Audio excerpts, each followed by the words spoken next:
What's up, guys? I've really been taking the time to make sure that I'm in position to get the best in most gains during this current crypto cycle. Now, one important question to answer is, what do you do right now with the money you have on the sideline? Is this a buy opportunity? Is this a good time to buy? Are things going up? Are things going down? We're kind of in a decision phase. I'm watching my portfolio like fluctuate by six figures, like six figures up, six figures down in days, right? So with that being said, it's like a decision phase, and it can be kind of scary of, the question of what to do with your money at this current time that you have as dry powder on the sidelines. I want to show you exactly what I'm going to do, because I've evaluated this multiple times and I realized that there's a very obvious thing to do that is almost risk-free, and it just exposes us to upside. We talked about this a bit in the previous video, but I'm going to kind of take another stab at it in a different direction. So the first thing is, I doubled down on my conviction, right? I made sure that a lot of things that we were very interested in seeing were coming to play as far as crypto upside, right? So when it comes to the inflation, we're seeing inflation stagnate. Inflation stagnating is good because that means we can start to see interest rates taper off. Right now, we're seeing interest rates hold flat. This is very positive because as interest rates comes down, guys, we know that paper assets fly, right? Paper assets will fly as interest rates come down. So this gives me conviction to see that, man, interest rates are performing like we expect. We're seeing inflation slow down like we expect, which is the perfect environment for something like a Bitcoin, right? For cryptocurrency. So this is just good. We want to just see these kind of things happen at a high level. Also, what gives me a lot of conviction.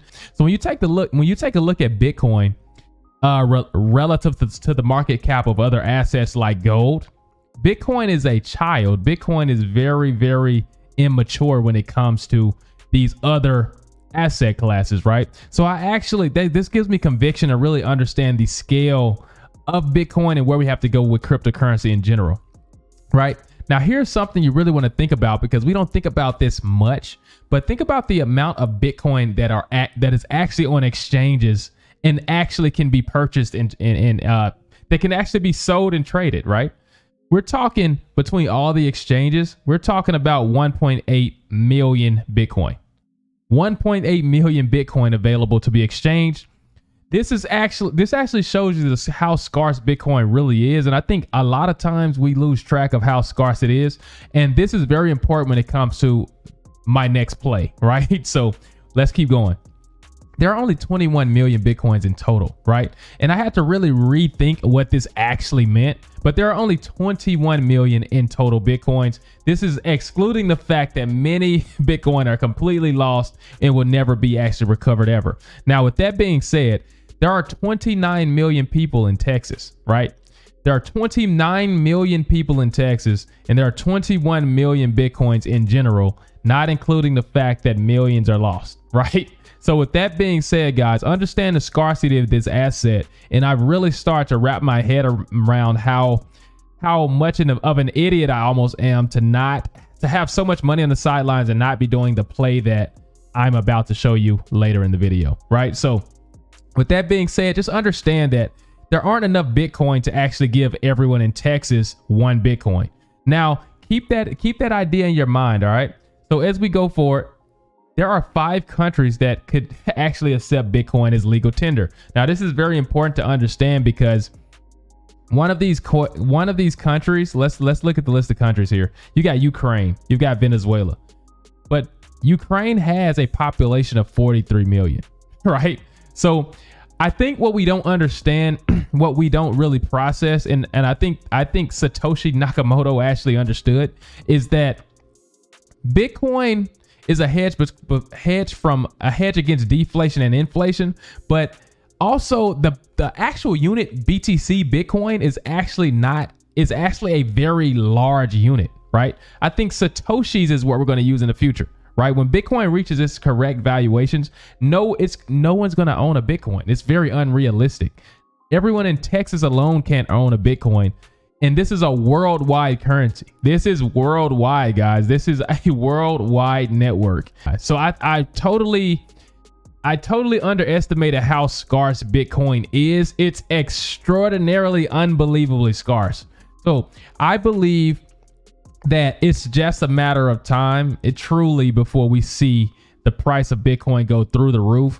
And I think things like Ethereum are going to go even harder. So this is very important. All of this is to show the conviction that I have in Bitcoin. I had to double down on this because we're underestimating, guys. Like, we're going to see something so beautiful that as far as Bitcoin appreciation.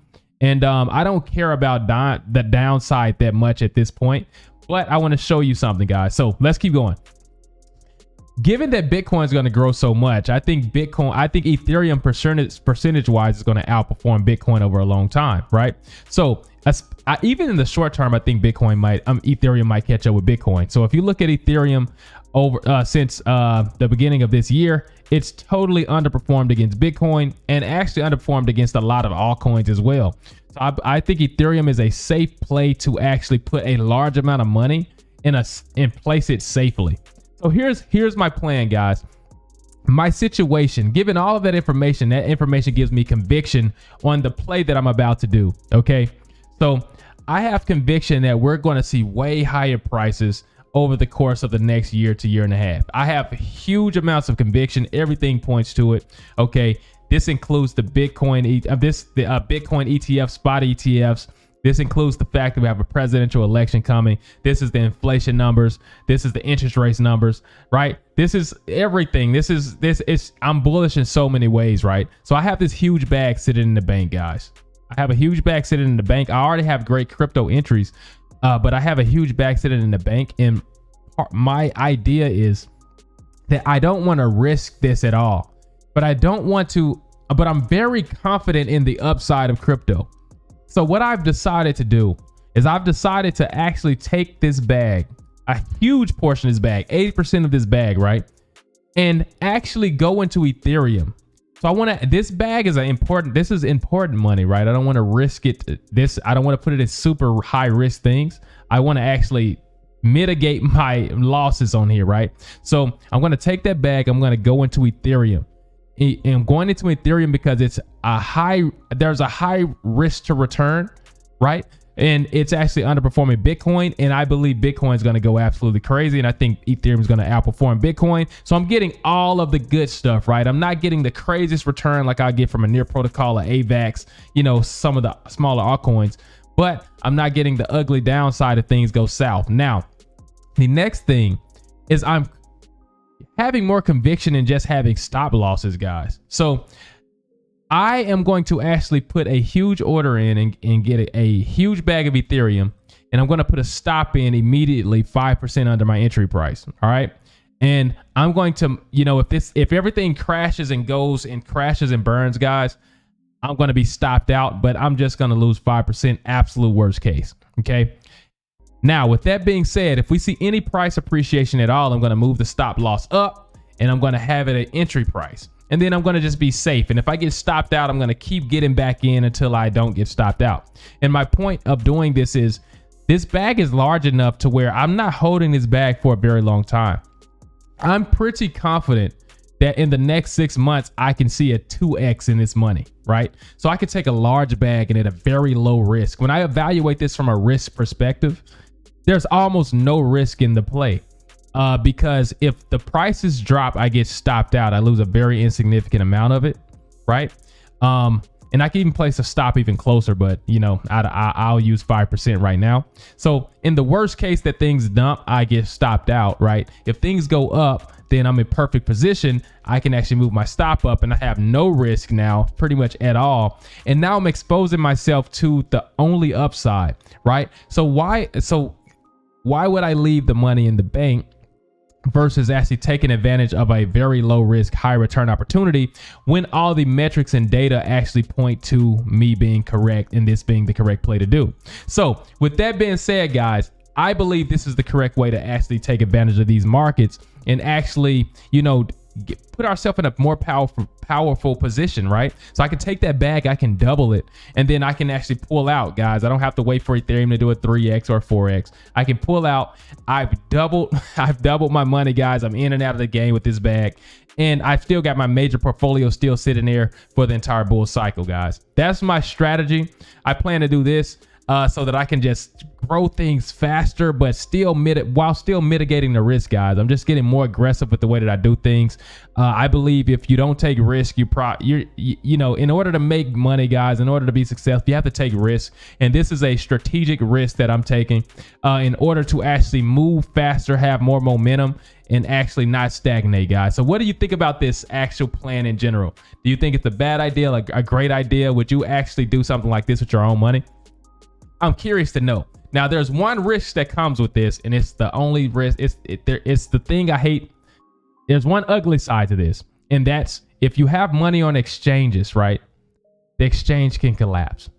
That's the major risk, right? So if I have this huge bag on Coinbase and Coinbase collapses, I'm screwed, right? Because I can't hit my stop loss, right? I have to have all the coins on Coinbase on the exchange in order for my stop to hit. So that means if Coinbase crashes, I'm screwed. So that's the worst case scenario that I can't solve out of. But besides that, I'm in good shape. But, you know, I'm going to have to think about that. That's the risk I'm going to have to take, unfortunately. But, you know, I'm going to be actually moving my major portfolio to cold storage. And that'll be that, guys. With that being said, I'll see you in the next video. I really want to share that with you all. See you. Peace.